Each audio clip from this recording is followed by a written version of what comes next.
दोस्तों, अगर हम मार्केट में देखते हैं तो आपको तेज़ी और मंदी हमेशा देखने को मिलेगी। कभी मार्केट में अनसर्टेनिटी क्रिएट होती है तो आपको गिरावट देखने को मिलेगी। कभी-कभी मार्केट में कुछ पॉजिटिव न्यूज़ आती है तो आपको तेज़ी देखने को मिल जाता है। लेकिन कभी-कभी मार्केट में ऐसा भी होता है कि आपको कोई ऐसा सॉलिड रीज़न देखने को नहीं मिलता जिसकी वजह से मार्केट की गिरावट आपको समझ में आ सके। लेकिन ग्लोबली बहुत सी ऐसी न्यूज़ होती हैं जिनका कैस्केडिंग इफेक्ट मार्केट में देखने को मिल ही जाता है। वैसे देखोगे जिस तरह से मार्केट में रिकवरी होती हुई दिख रही थी और मार्केट हमें 25,000 के पास देखने को मिल रहा था, लेकिन उसके बाद क्या हुआ, लगातार आपको करेक्शन देखने को मिला और फिर भी 1.72% तक की गिरावट देखने को मिल रही है। आज भी आपको गिरावट देखने को मिली और उसके साथ में अगर आप देखोगे तो आपको कोविड से रिलेटेड न्यूज़ भी देखने को मिलेगी, ट्रम्प से रिलेटेड भी न्यूज़ देखने को मिलेगी और सब कुछ अगर आप देखते हो तो फॉरेन इंस्टीट्यूशन की तरफ से आपको सेलिंग भी देखने को मिल जाती है। तो इसका मतलब ये नहीं है कि मार्केट आज गिर रहा है तो कल रिकवर नहीं होगा, आज अगर रिकवर हो रहा है तो कल गिरावट नहीं होगी। ये सब मार्केट का पार्ट है जो कि हमें देखना होता है। लेकिन इस वीडियो में कुछ ऐसी सॉलिड कंपनियों के बारे में हम डिस्कस करने वाले हैं जिन पे यूजुअली मैं तो अपना फोकस बना के रखता हूँ और टाइम टाइम पे बाइंग के लिए मैं उसमें अपॉर्चुनिटी देखता रहता ही हूँ। डोमेस्टिक इंस्टीट्यूशन ने आज के दिन में बाइंग करी है। आपको ऐसा देखने को मिलेगा ही, जब बड़ा माल बेचा जाता है तो डोमेस्टिक इंस्टीट्यूशन की तरफ से माल उठाया भी जाता है। और जैसा कि फॉरेन इंस्टीट्यूशन की तरफ से यहाँ पर लगातार इनकी बाइंग देखने को मिल रही थी, लेकिन जिस तरह से यहाँ पे आज के दिन सेलिंग देखने को मिली है तो मार्केट में कहीं ना कहीं प्रेशर देखने को मिली गया है। चलिए, अगर हम कंपनियों से रिलेटेड बात करते हैं तो आपको ये पता होना चाहिए जो कंपनियाँ आज के दिन में आपको करेक्शन देखने को मिल रही हैं उसके पीछे का रीज़न आपको पता होना चाहिए। और कंपनियां अगर सॉलिड हैं, बिजनेस वाइज अच्छी हैं, तो रिकवर होने के चांसेस उनके ज़्यादा बढ़ जाते हैं। कंपनी का बिजनेस अच्छा होना चाहिए, मैनेजमेंट अच्छा होना चाहिए, कैश रिच कंपनी है तो बहुत अच्छी बात है। साथ ही साथ भविष्य में ग्रोथ का पोटेंशियल भी कंपनियों में होना चाहिए। ये सब पैरामीटर अगर आप देखते हो ना तो कुछ लिमिटेड कंपनियां हैं जिन पे मुझे लगता है कि कंपनियां अच्छी हैं, लेकिन मेरा कोई बाइंग और सेलिंग का रिकमेंडेशन नहीं होता। आपको कंपनियां क्या होता है अपनी वॉच लिस्ट में रखना चाहिए। अगर आप पोर्टफोलियो बनाते हो या इन्वेस्टमेंट करते हो तो कहीं ना कहीं कुछ लार्ज कैप कंपनियां भी होती हैं जो हमें अच्छे रिटर्न बना के देने का पोटेंशियल रखती हैं। तो चलिए, अगर हम बात करते हैं पहली कंपनी की, वो है L&T टेक्नोलॉजी सर्विसेज लिमिटेड। वैसे तो अगर आप देखोगे L&T काफ़ी बड़ा ग्रुप है। अगर इसमें रिटर्न की बात करते हैं तो शुरुआती टाइम पे इसमें काफ़ी अच्छे रिटर्न बने थे, लगभग 300% से ज़्यादा रिटर्न बने। लेकिन बाद में क्या हुआ, यहाँ पे लगातार आपको करेक्शन देखने को मिला 40-41% तक का।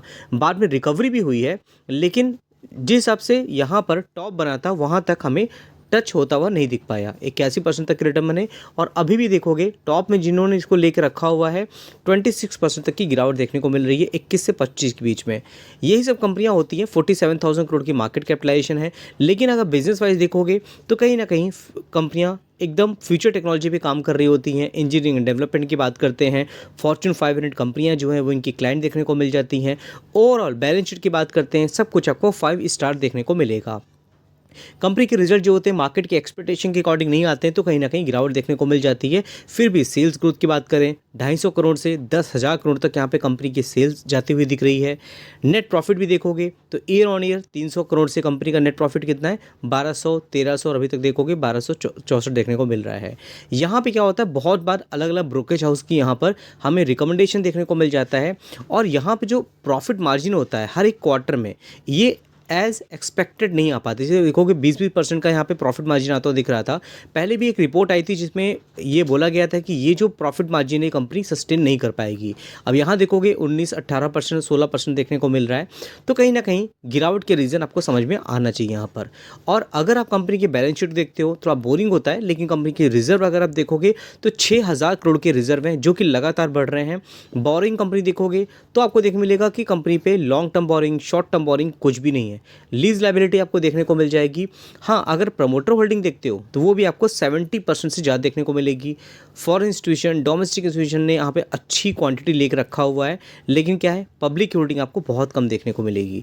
रीज़न क्या है, बहुत टाइम से कंपनी ने रिटर्न बना के नहीं दिया। जो पहले आप देखोगे पब्लिक में 15.69% की होल्डिंग थी जो कि घटते घटते यहाँ पर 7% तक देखने को मिल रही है। ये सब इंपॉर्टेंट चीज़ें होती हैं जो हमें समझ में आनी चाहिए। फिर दोस्तों बात करते हैं टाटा एल्क्सी की। टाटा एल्क्सी भी टाटा ग्रुप से बिलोंग करने वाली कंपनी है, बड़े ग्रुप से कंपनी काम कर रही है। अगर हम बात करते हैं टेक्नोलॉजी में, सेमीकंडक्टर की बात करते हैं, और अगर हम कुछ ऐसी कंपनी के क्लाइंट के बारे में बात करेंगे तो सब कुछ आपको सॉलिड देखने को मिलेगा। लेकिन क्या हुआ, सेम वही पैटर्न यहाँ पर 1100% तक के रिटर्न बने, और देखोगे एकदम टॉप तक बना, कंपनी कहाँ तक गई थी, 10,200 तक गई, फिर करेक्शन होता चला गया, 39% तक की गिरावट हो गई। 38,000 करोड़ की मार्केट कैपिटलाइजेशन है। अगर बैलेंस शीट वाइज देखो, बिजनेस वाइज देखोगे तो चलिए अगर हम थोड़ा शॉर्ट में देख लेते हैं। प्रमोटर होल्डिंग, एफआईएसडीआईएस की होल्डिंग आपको देखने को मिलेगी, पब्लिक होल्डिंग 34% है। बैलेंस शीट के मामले में यहाँ पर कंपनी क्या कैश रिच कंपनी है, बोरोइंग कंपनी में कोई भी नहीं है, long term borrowing, short term borrowing कुछ भी नहीं है, कोई कर्जा नहीं है। सेल्स ग्रोथ देखोगे तो पहले 700 करोड़ से यहाँ पर 3700 करोड़ तक का रेवेन्यू आ रहा है। नेट प्रॉफिट भी यहाँ देखोगे 75 करोड़ का था, जो कि हमें 785 करोड़ तक देखने को मिल रहा है। लगातार कंपनी का नेट प्रॉफिट भी बढ़ रहा है। हाँ, थोड़ा वैल्यूएशन आपको यहाँ पर ज़्यादा देखने को मिल जाएगी कंपनी की। फिर दोस्तों बात करते हैं LTI माइंडट्री की। तो हम अगर IT कंपनी के बारे में बात करते हैं तो LTI माइंडट्री काफ़ी बड़ी कंपनी है। अगर आप देखोगे तो 1 लाख करोड़ से ज़्यादा की मार्केट कैपिटलाइजेशन है, और जब इनका मर्जर हुआ है LTI और माइंडट्री का, उसके बाद देखो कंपनी और बड़ी हो गई।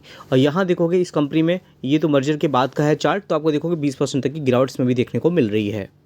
इनका भी अगर बैलेंस शीट देखोगे ना तो आपको देखने को मिलेगा यहाँ पे भी आपको कैश लगभग 22,000 करोड़ तक के रिजर्व हैं। बोरिंग ना के बराबर है इसके कंपैरिजन में, फिर भी अगर आप देखोगे लॉन्ग टर्म बोरिंग जीरो ही देखने को मिल रही है, शॉर्ट टर्म बोरिंग भी कुछ नहीं देखने को मिल रही है। उसके अलावा अगर हम यहाँ देखते हैं प्रमोटर होल्डिंग भी 60% 65% ज़्यादा की है। एफआईएसडीआईएस की होल्डिंग देखने मिलती है, पब्लिक होल्डिंग सिर्फ 8-8.5% की देखने को मिलेगी।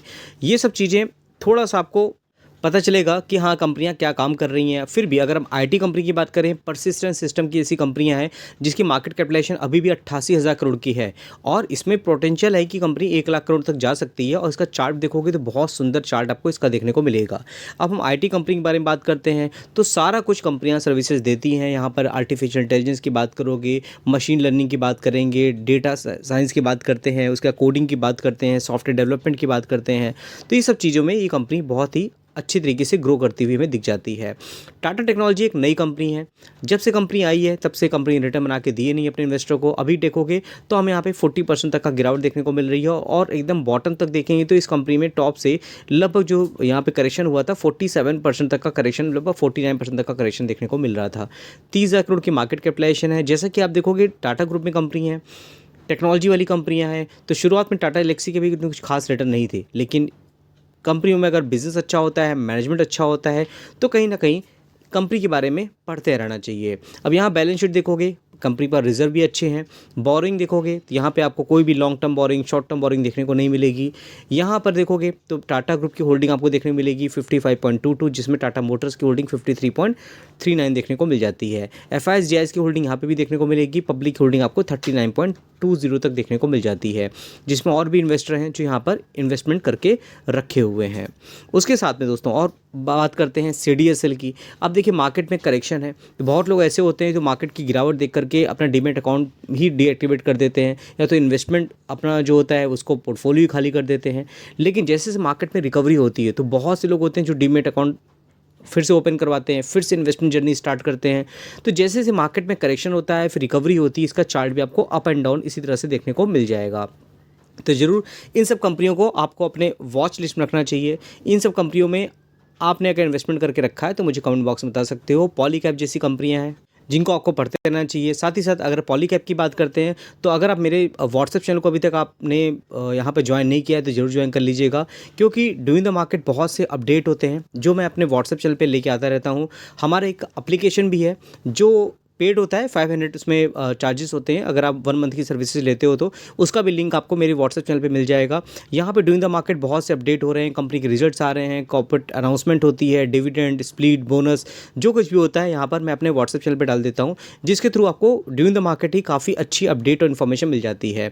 जैसे कि आप सेक्टर स्पेसिफिक वीडियो देखोगे, स्मॉल कैप कंपनीज के बारे में देखोगे, तो सब कुछ आपको मेरे एप्लीकेशन मिल जाएगा। उसका लिंक भी आपको मेरे व्हाट्सएप चैनल पर मिल जाएगा, आप जाकर के इसको ज्वाइन कर सकते हो। बहुत से फ्री में वीडियोज़ भी हैं, आप जाकर के इसको देख सकते हो।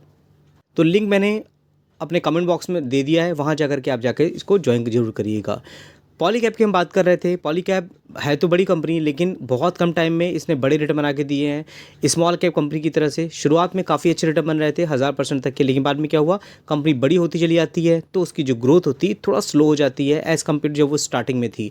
लेकिन क्या है कि अगर हम बिज़नेस वाइज बात करेंगे तो पॉलीकैब का जो बिज़नेस है वो कहीं ना कहीं, अगर इंफ्रास्ट्रक्चर की बात करो तो कहीं ना कहीं इनडायरेक्टली उसका कंट्रीब्यूशन देखने को मिलता है। पावर सेक्टर की बात करोगे वहाँ पे भी इसका कंट्रीब्यूशन देखने को मिलेगा, क्योंकि वायर तो हर जगह होता है और कहीं ना कहीं ये अपने सेक्टर में लीडरशिप पोजीशन बना के बैठा हुआ है।